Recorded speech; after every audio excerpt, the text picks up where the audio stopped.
Good morning दोस्तों। देखते हैं क्या है आज के मुख्य समाचार।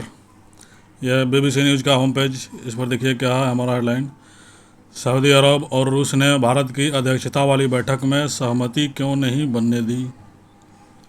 दूसरी खबर है, प्रियंका गांधी की रैली में क्या दिग्विजय सिंह को तवज्जो नहीं मिली।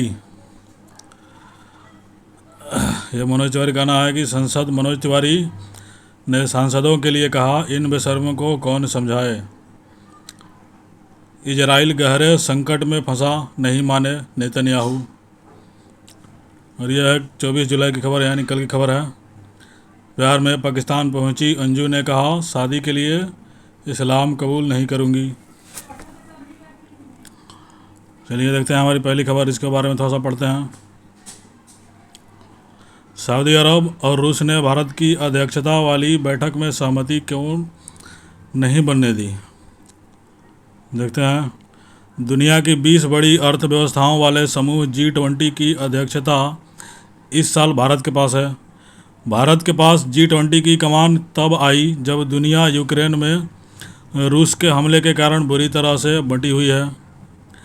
ऐसे में भारत को G20 की किसी भी बैठक में सहमति से कोई बयान या प्रस्ताव पास कराने में नाकामी हाथ लग रही है। पिछले हफ्ते गोवा में G20 देशों की बैठक में ऐसा ही हुआ।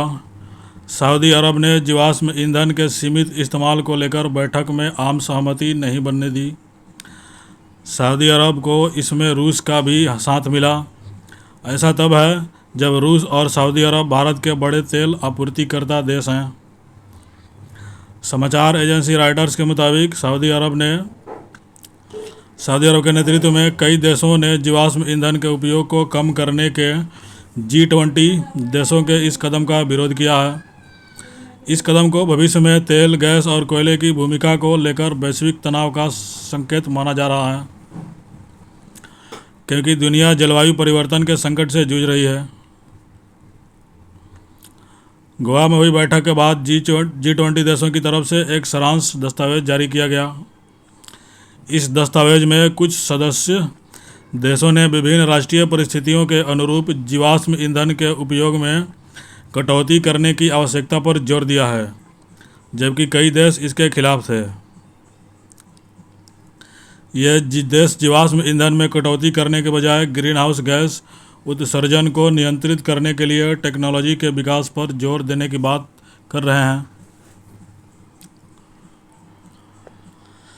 बैठक में और क्या हुआ। G20 की बैठक में साल 2030 तक रिन्यूएबल एनर्जी यानी कि अक्षय ऊर्जा क्षमता को 3 गुना करने का प्रयास पेश किया गया था। सऊदी अरब और रूस समेत प्रमुख जीवाश्म ईंधन उत्पादक देशों ने इस प्रस्ताव का विरोध किया। इसके अलावा कार्बन डाइऑक्साइड के सबसे बड़े उत्सर्जक चीन के साथ कोयला निर्यात दक्षिण अफ्रीका और इंडोनेशिया ने भी इस प्रस्ताव का विरोध किया है। वहीं बात अगर भारत की करें तो समाचार एजेंसी रॉयटर्स के मुताबिक भारत ने इस मुद्दे पर अपना रुख तटस्थ रखा है। बैठक में रूस यूक्रेन युद्ध का भी जिक्र हुआ। बैठक को लेकर जारी किए दस्तावेज में कहा गया है कि यूक्रेन में युद्ध ने वैश्विक अर्थव्यवस्था पर और भी प्रतिकूल प्रभाव डाला है। रूस ने यूक्रेन में युद्ध को लेकर अपनी आपत्ति दर्ज कराई है और चीन ने विरोध करते हुए कहा कि G20 सुरक्षा मुद्दों के समाधान के लिए सही मंच नहीं है। बैठक के बाद केंद्रीय ऊर्जा मंत्री RK सिंह की तरफ से प्रेस कॉन्फ्रेंस की गई।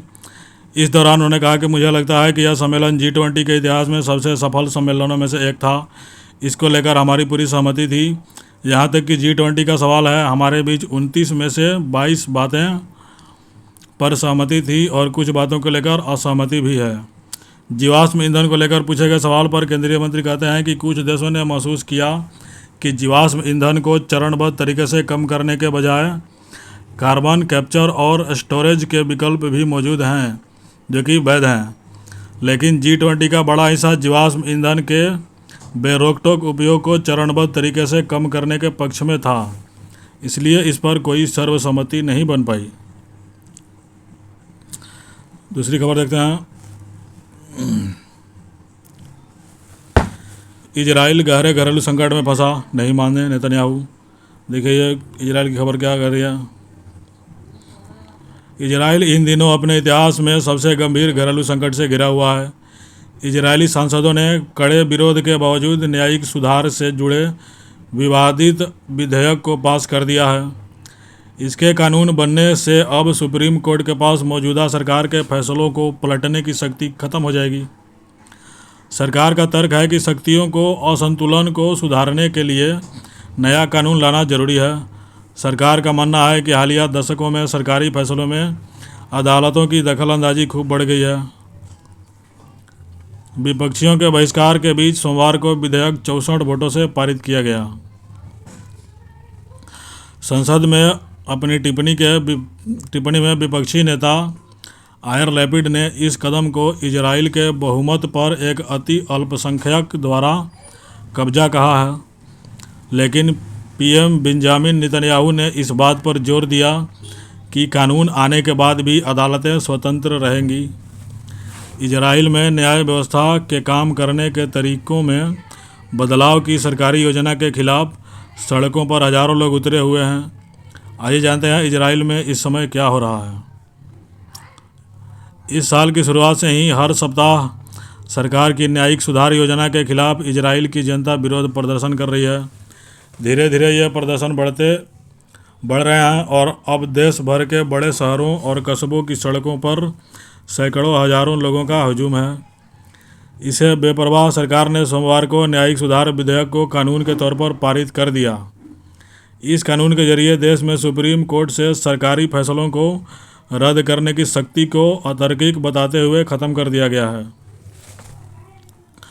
प्रदर्शनकारी सभी सुधारों को वापस लेने और प्रधानमंत्री बेंजामिन नेतन्याहू के इस्तीफे की मांग कर रहे हैं। प्रदर्शनकारियों को नेतन्याहू के राजनीतिक विरोधियों के साथ ही इजरायली सेना, खुफिया एजेंसियों और सिक्योरिटी सर्विसेज के पूर्व शीर्ष अधिकारियों, पूर्व प्रधान न्यायाधीशों और नामी गिरामी कानूनविदों का समर्थन मिल रहा है।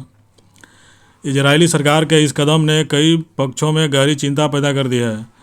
इजराइल की रक्षा के लिए महत्वपूर्ण वायु सेना के पायलटों सहित युद्ध के लिए तैयार रखे जाने वाले सैकड़ों सैनिकों ने काम पर आने से मना कर दिया है, जिसके बाद ये खतरा पैदा हो गया है कि इससे देश की सुरक्षा संकट में है। लोगों में इतना गुस्सा क्यों है? नेतन्याहू के विरोधियों का कहना है कि नए सुधारों ने न्यायिक व्यवस्था कमज़ोर पड़ जाएगी, जिससे देश का लोकतंत्र खोखला पड़ जाएगा। उनका कहना है कि न्यायिक व्यवस्था ही एकमात्र ऐसा जरिया है जिससे सरकारी शक्तियों के इस्तेमाल पर नज़र रखी जा सकती है। इसके पीछे इजराइल की वर्तमान सरकार का भी विरोध है, जो देश के इतिहास में सबसे धूर दक्षिणपंथी मानी जाती है। आलोचकों का कहना है कि ये सुधार नेतन्याहू को बचाने के लिए किए जा रहे हैं, जिन पर फिलहाल कथित भ्रष्टाचार के आरोपों का मुकदमा चल रहा है। हालांकि नेतन्याहू इन आरोपों को खारिज करते हैं। आलोचकों का यह भी दावा है कि न्यायिक व्यवस्था में सुधार लाने वाले कानून से सरकार को कोई भी विधेयक बेरोक-टोक पास करने में मदद मिलेगी। वहीं सरकार का तर्क है कि न्यायपालिका का विधायिका के काम में हद से अधिक हस्तक्षेप है। सरकार ये भी कहती है कि उदारवादी मुद्दों पर न्यायपालिका पक्षपाती रवैया अपनाती है और जिस तरह से न्यायाधीशों की नियुक्ति होती है वो प्रक्रिया अलोकतांत्रिक है।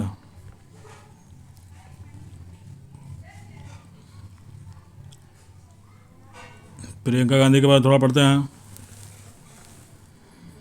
प्रियंका गांधी की रैली में क्या दिग्विजय सिंह को तवज्जो नहीं मिली? ग्वालियर के मेला ग्राउंड में शुक्रवार यानी कि 21 जुलाई को कांग्रेस महासचिव प्रियंका गांधी की जनसभा की कामयाबी के लिए प्रदेश के हर कांग्रेस नेता ने अपनी पूरी ताकत झोंक दी थी। कई बड़े नेता कई दिनों से ग्वालियर में डेरा डाले हुए रहे।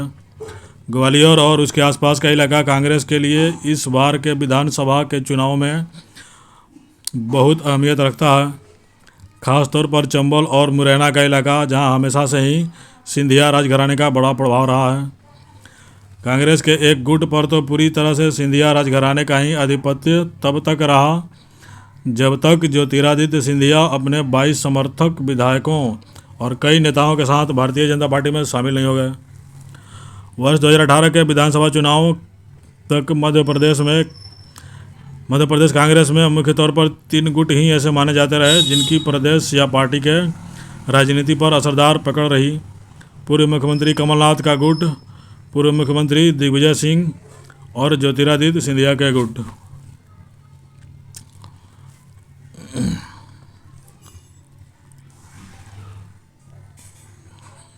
ठीक है, तो आज का समाचार समाप्त करते हैं।